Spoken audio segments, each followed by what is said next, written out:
Monsieur Laval, merci de venir ce matin à la direction du travail. Donc, merci de l'invitation. Alors, quelques questions importantes sur le dialogue social. Aujourd'hui, les gens nourrissent beaucoup de réflexions et de visions sur le dialogue social en Nouvelle-Calédonie. Une première question qui nous vient tout de suite à l'esprit, qu'est-ce que le dialogue social? Quelle définition vous en donnez? Bien, bonjour, puis merci de me recevoir, bien entendu. Je suis très heureux, surtout que l'UDP a également son mot à dire sur le dialogue social. Le dialogue social, à mon sens, c'est des paroles avec des interlocuteurs. Les interlocuteurs, ce sont des humains, ce sont des personnes. Et donc, il me semble qu'il faut que ça soit adapté à chaque personne que nous avons en face de nous. Et pour créer un dialogue social de qualité, il faut d'abord que nous parlions tous le même langage, et il faut que tout le monde ait la volonté d'entamer les dialogues. Si cette force, cette volonté de dialogue n'est pas au rendez-vous, eh bien on ne pourra rien faire. Donc ce dialogue social doit remplacer les incompréhensions, doit se concentrer sur les échanges que l'on peut faire entre nous pour qu'on puisse aboutir à des solutions si on en recherche, ou simplement de discuter des améliorations à amener, tout un tas de panels de conditions qu'on peut retrouver au sein de l'entreprise. Voilà à peu près ce que je pourrais dire sur ce qu'est le dialogue social. Il vaut mieux dialoguer, discuter, que de se retrouver dans la rue. Effectivement, des éléments qui sont importants de partage, de volonté et de dialogue, et puis de la qualité humaine qu'on donne à l'autre pour pouvoir dialoguer. Alors, quel est votre regard sur l'évolution justement de ce dialogue social dans l'entreprise, au niveau de la branche et interprofessionnelle? Bien, je l'ai un peu dit, nous avons vu que nous partons de loin quand même. Nous partons lorsque, il y a quelques années, il n'y avait pratiquement pas de dialogue social, il n'y avait pas de parole entre syndicats salariés et les syndicats patronaux. On était plutôt dans un combat. Bon, je ne sais pas les armes, mais enfin, c'était quand même assez rude. Et les discussions se faisaient dans la rue. Et donc, lorsqu'il y a eu une mise en place aussi des sessions de dialogue social, on dit, on ne peut pas continuer comme ça. Ça ne peut pas durer, on ne peut pas vivre dans une ambiance comme ça, et les entreprises ne peuvent pas fonctionner de cette manière-là, et les salariés de leur côté également, aussi, ils avaient besoin aussi de stabilité aussi, ils avaient besoin de pouvoir s'exprimer. Et donc, qu'est-ce que nous avons essayé de trouver, un autre sens comment je pourrais dire, de travail au sein de l'entreprise, et nous avons dit il vaut mieux se mettre autour d'une table et essayer de trouver des solutions pour établir un dialogue entre les deux parties, ou les trois parties, parce que bien entendu il y a la DTO, ce qu'il ne faut quand même pas oublier, les trois parties qui permettront de pouvoir mieux travailler. Et c'est ce qui a été fait. Mais maintenant, je pense que le dialogue social était sur une bonne voie, mais peut-être qu'il demande à être redynamisé un peu plus de nos jours. Voilà. Très bien. Vous évoquiez à l'instant les blocages, les discussions sur la rue qui étaient assez rudes à l'époque, et puis ce changement d'état de tension, de pouvoir maintenant discuter avec les partenaires dans un climat serein pour effectivement rendre les relations beaucoup plus constructives, beaucoup plus fluides. Et quel est, selon vous, le vrai dialogue social calédonien imprégné l'histoire calédonienne? Il y a eu une prise de responsabilité. Et donc, dès qu'on se sent responsable de quelque chose et qu'on s'est aperçu qu'on allait droit dans un mur, eh bien, on s'est dit, il faut faire autre chose, il faut vraiment dialoguer. Et grâce, je le dis tous, que ce soit du côté de salariés ou du côté patronal, eh bien, la discussion s'est établie. Elle ne s'est pas établie de manière, comment dirais-je, facile, mais dès qu'on a pu entamer des discussions, on s'est aperçu que, tiens, on peut se parler. Parce qu'on n'avait pas essayé de se parler. Donc, on dit, mais après tout, on peut se parler. Alors, pourquoi qu'on n'y arriverait pas et pourquoi on n'arriverait pas à trouver des solutions ensemble et qui nous permettront. Et donc, cette histoire, parce que c'est quand même la Nouvelle-Calédonie assez particulière, on part d'un regard, allez dire farouche de chaque côté, et puis ensuite, après, on commence à s'adoucir. Et on dit, on peut, après tout, tiens, je ne savais pas qu'ils étaient comme ça. Et nous, peut-être du côté de Sérieux, on dit, mais les syndicats en plus, on peut aussi discuter avec eux, etc. Et puis c'est comme ça qu'on a pu monter en puissance, je dis monter en puissance parce qu'on est arrivé à quelque chose il y a quelques années qui n'existait pas du tout et que maintenant, eh bien, c'est un long chemin qui a été fait et ça semble pas énorme et pourtant c'est extraordinaire ce qui a été fait parce qu'on partait quand même de bien bas. Tout à fait. Tout le chemin. Tout le chemin qui a été... Tout à fait.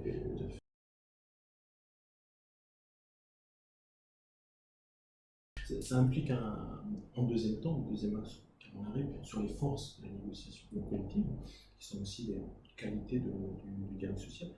Comment pratiquez-vous la négociation collective en entreprise?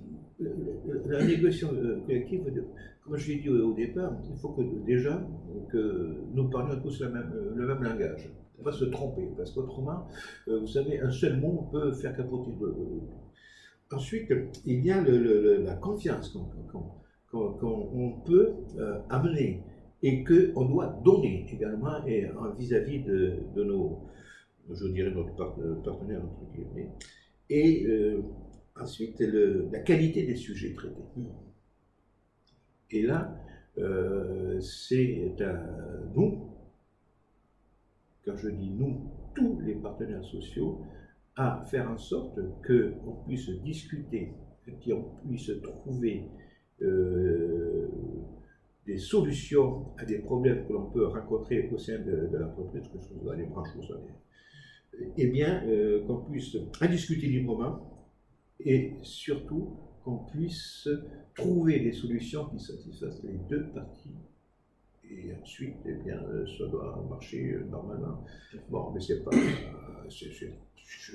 Toute négociation n'est pas facile, mais si on y met du sien, si on y met de la bonne volonté et si on y met du respect, eh bien on y arrive.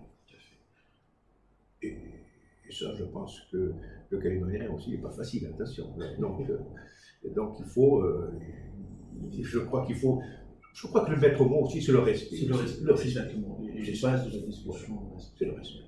L'échange, le partage, et par le même langage, permet aussi de construire sur ces échanges-là. Comment voyez-vous la négociation collective en entreprise à moyen et long terme? Alors, si je veux être assez franc, je crois que le dialogue social, en ce moment, il est un peu en panne. Il est en panne pour diverses raisons que on ne va pas développer ici, c'est parce que ce serait trop long, mais il est en panne parce que on a peut-être oublié l'essentiel, c'était déjà le respect. Je pense qu'il manque un peu de respect maintenant. Et on a oublié aussi ce qu'était le dialogue social. Il faut rappeler ce qu'est le dialogue social. Et que le dialogue social, comme on l'a dit auparavant, c'est un échange. Un échange, et c'est essayer de trouver des solutions et être conciliant. Et là, je crois qu'on oublie un peu tout ça. Je ne cherche pas à savoir qui la faute, peu importe, mais le constat, il est là. Et donc, je pense que, je crois que la DTE a un rôle à jouer là-dedans, c'est qu'il faut redynamiser ce dialogue social. Et il ne faut pas grand-chose, mais je crois qu'il faut se réunir et rassurer et dire, attendez, on est là maintenant, vous avez bien travaillé jusqu'à présent, vous êtes peut-être un peu endormi, vous êtes sorti un peu du chemin, allez, on va essayer de vous remettre sur le bon chemin et on va repartir du bon pied. Et je crois que c'est que ça qui manque, et ensuite après, moi je vois l'avenir après assez sereinement, parce qu'on ne peut pas retourner en arrière, on ne retournera pas en arrière. Donc on ne peut aller que vers l'avant et on ne peut qu'améliorer ce dialogue social. Bien sûr, bien sûr.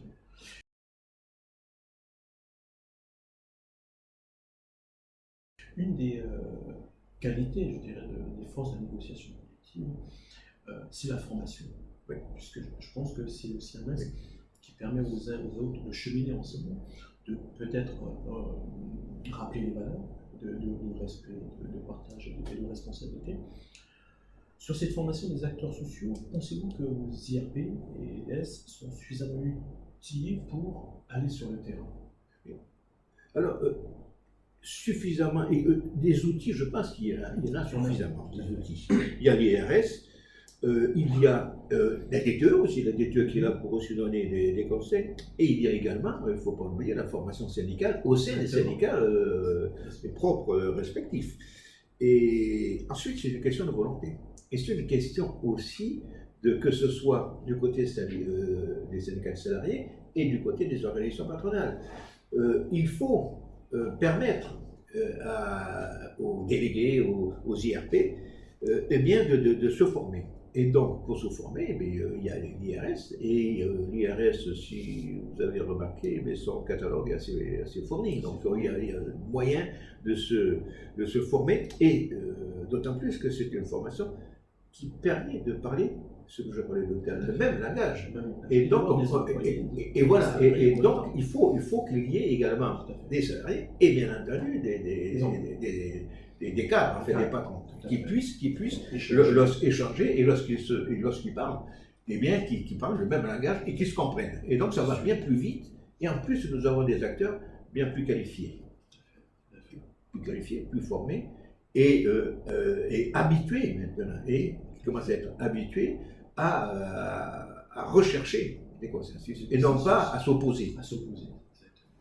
À rechercher des terrains construits. Voilà. Donc c'est pour ça que je dis, on a des outils. C'est à nous à les employer de la meilleure manière possible.